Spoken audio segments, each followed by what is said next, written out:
Bon, salut les gars, voilà, nouveau petit vlog au retour de Bordeaux. On est dans le jardin là. Donc je vous présente la nouvelle que je suis allé chercher à Toulouse, pour ceux qui ont vu. Bah, avant de vous la montrer en détail, pour résumer un peu le meeting de ce week-end à Bordeaux, on a eu un super temps déjà. Super temps, j'ai passé le meeting avec la team Zinzin Préparation, Aurélien, etc. qui m'a accueilli. Ça, j'ai l'habitude de passer les meetings avec eux. La moto, j'ai eu des très très bons retours également, notamment de personnes assez influentes dans le milieu, on va dire. J'ai eu des remarques positives de la part de Arnaud Bidalot, de Laurent Almerac qui m'a notamment réglé l'amortisseur Öhlins, ça m'a fait grand plaisir. Aurélien qui a tenté de me régler la carburation, enfin des détails comme ça, des trucs. Je vous referai une vidéo pour vous la présenter en détail vu qu'elle est totalement finie maintenant. Mais là aujourd'hui, voilà, le sujet c'est celle-là. Donc pour ceux qui la connaissent, c'est la DRD Pro, enfin l'ancienne DRD Pro du coup maintenant, de William Rive là à Toulouse. Donc que je suis allé chercher, c'est pas pour moi, c'est pour un client entre guillemets. En fait c'est un ami qui m'a demandé de lui réaliser une moto un peu hors du commun et voilà, donc ça sera la base en fait. Donc moi mon boulot là-dessus ça va être de la restaurer. Elle est déjà propre mais il y a pas mal de choses à faire quand même. De trouver un faisceau électrique de DRD Pro et d'y mettre une plaque phare. C'est parce que lui il sera amené de temps en temps peut-être à rouler sur la route. Bon alors il est majeur, hein, il n'y a pas de souci, il a déjà eu pas mal d'engins, même largement bien plus puissant que ça. C'est pas le souci, il veut juste se faire plaisir avec un 50.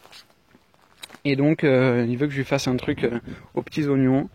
Donc à moi de montrer ce que je sais faire maintenant, quoi. Alors après, si on regarde le DRD Pro en détail, moi-même, je m'attendais à quelque chose de nickel. Et au final, on est loin du compte. On est vraiment loin du compte. Il y a plein de trucs un peu partout qui sont dégueulasses. Désolé de dire ça. J'espère que ça vexera personne, mais je m'attendais pas à ça en tout cas. Je m'attendais à bien mieux. Donc voilà. D'ailleurs, à propos de ça, on sait tous que entre voir une moto en photo et la voir en vrai, il y a une différence. Et par rapport à ça, ce week-end, j'ai eu des messages de personnes qui m'ont dit que concernant la mienne, et ben justement, elle était plus belle en vrai qu'en photo. Ça m'a fait vraiment plaisir. Donc là, je peux vous dire que sur le DRD Pro, ben malheureusement, c'est pas le cas. Pour vous donner des exemples concrets, hein, c'est simple. Si on regarde en détail, on va regarder un peu l'état. Voilà. Été de fourche, les bâtons qui sont abîmés, la plaque ici là, qui est tordue, tout est marqué. Le pied de fourche pas forcément en très bon état non plus. Les jantes elles ont pas mal d'accros, notamment ici aussi. Hop, voilà. Bon après qu'elle soit sale, ça comme je l'ai dit à William quand je suis allé la chercher, c'est pas un souci qu'elle soit sale, ça peut se comprendre.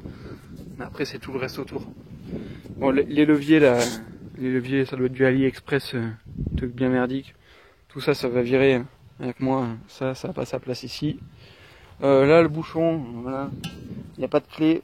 Alors, il avait enlevé le contour pour qu'on puisse l'ouvrir. Donc, hop, on va montrer. Ça s'ouvre comme ça. Voilà. Un peu en mode gitan.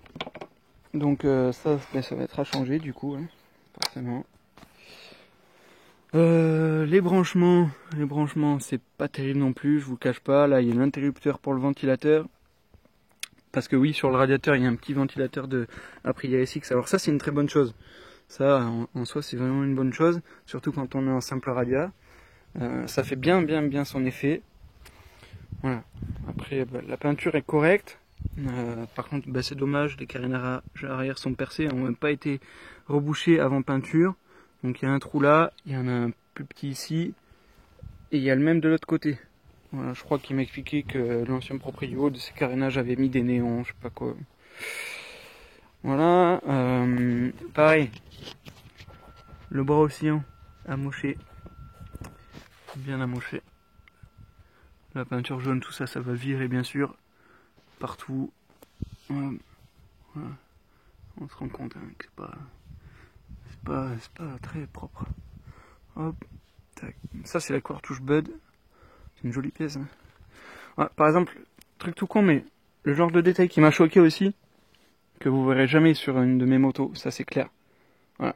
Regardez bien le passage de roue et comparez la visserie d'un côté et de l'autre. Voilà. De la tête BTR d'un côté, du slip en plat de l'autre. Ça c'est le truc, le bricolage du dimanche quoi. Hop. Après, si je dis tout ça, c'est pas pour cracher sur William ou quoi que ce soit. Non, pas du tout. C'est juste pour ouvrir les yeux à des gens en leur montrant bien que les motos qui les font rêver sur Facebook, etc., quand on les voit en vrai, c'est pas toujours voilà, ça qui se balade là dans la morteau, c'est pas terrible non plus. Bon, la pédale de frein là, elle a été abîmée aussi. Surtout que les pédales de frein de DRD Pro, elles sont spécifiques parce qu'elles ont l'arrêt derrière là, pour le cadre. Voilà. Bon, le pot là qui est pas étanche, ça c'est pas grand chose en soi. Le pot, oui. Le pot, donc le fameux pot AC développement, ça c'est une belle pièce, on peut pas dire le contraire, c'est quand même joli. C'est assez énorme par contre. Hein. Quand on regarde de par en haut, le pot il ressort pas mal sur le côté et le corps est vraiment balèze. Voilà. Hop. Alors apparemment il y aura peut-être, enfin je sais pas, à voir, le radiateur a changé. Lui il en avait mis un neuf mais il file ici apparemment. Donc voilà. Là comme je vous montrais, les branchements etc. C'est pas top. La fourche c'est bac, les T qui ont été marqués. Tout ça c'est dommage, hein. Franchement moi je trouve. Enfin. Moi mon boulot voilà c'est de la remettre en état, donc qu'est-ce qui va se passer, c'est simple. Là tout à l'heure je suis allé faire un tour juste pour m'assurer qu'au niveau mécanique tout fonctionne. Bon ça fonctionne mais la carburation est à l'envers, ça il m'avait averti. Donc c'est inroulable dans les choses actuellement mais tout fonctionne, les vitesses passent, etc. Il n'y a pas de souci. Donc moi je vais démonter la moto entièrement, pièce par pièce, jusqu'au dernier boulon. Et puis je vais nettoyer tout ça et commencer le remontage mais à ma façon. Donc maintenant vous savez un peu comment ça fonctionne. À ma façon, tout nickel. Par exemple un truc tout con, mais à l'arrière on a un étrier gris qui était neuf à une certaine période de DRD Pro. À l'avant on a des étriers dorés de DRD03 mais qui sont bien passés au niveau couleur. Donc je vais voir. Je pense parce que ouais, le doré, bon, il y en a qui vont cracher et dire que c'est rare, etc. Là le doré il est tout fané. De la paille à côté c'est pareil. Donc je pense que je vais sabler les trois étriers pour des harmonies de couleurs, etc. Enfin, que des trucs comme ça. Parce que la peinture, en soi, je crois que c'est William qui l'a fait en plus. C'est pas non plus la joie non plus. Là j'ai fait une trace de doigt, mais ce que je voulais toucher c'était toutes les impuretés dans la peinture. Il y a pas mal de trucs, c'est pas top non plus. Là voilà. Donc après il y a des détails à régler aussi, ça je sais pas comment je vais faire, mais truc tout con.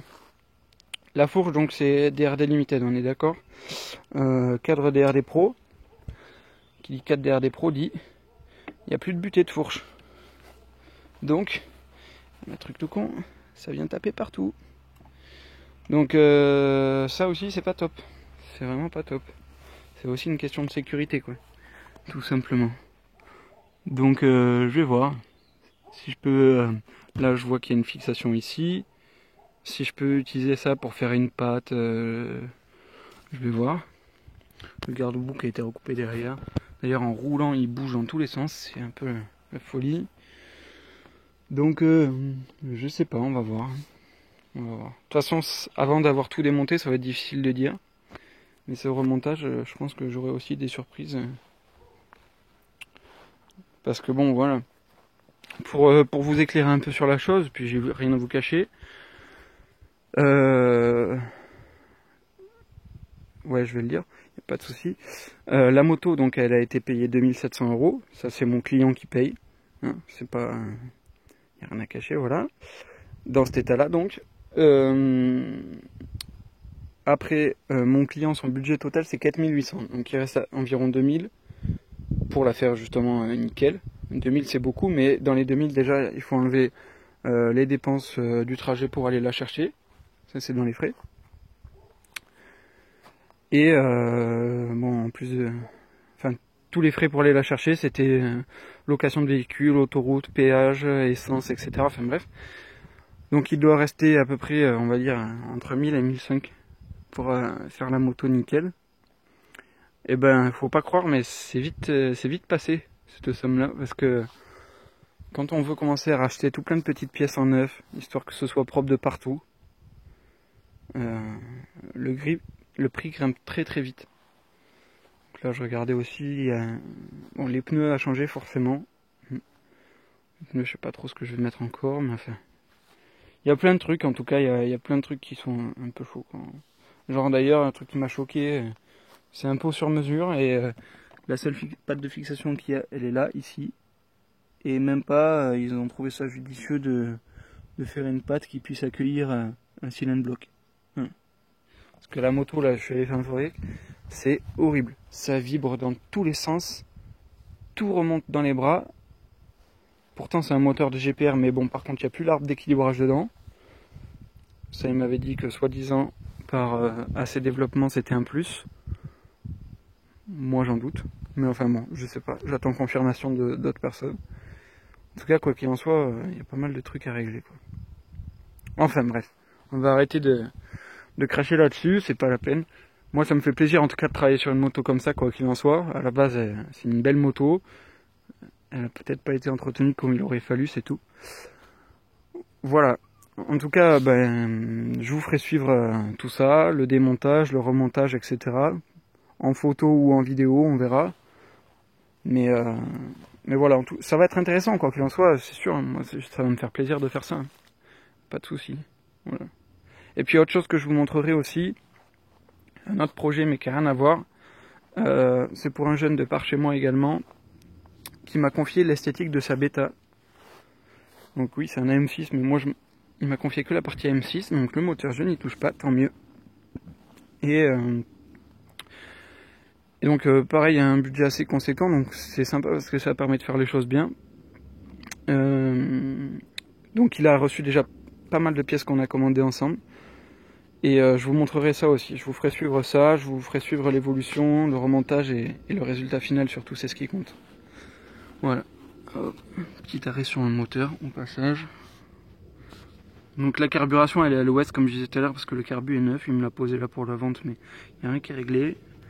Donc tout a été fait par AC Développement là, apparemment, prépa, etc.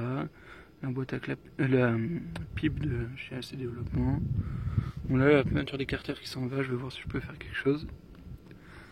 Là c'est pareil, il n'y a pas de pâte à joint nulle part. Donc forcément ça fuit, c'est dégueulasse.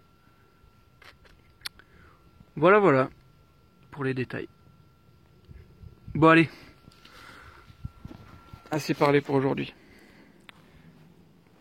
Ciao tout le monde, à la prochaine.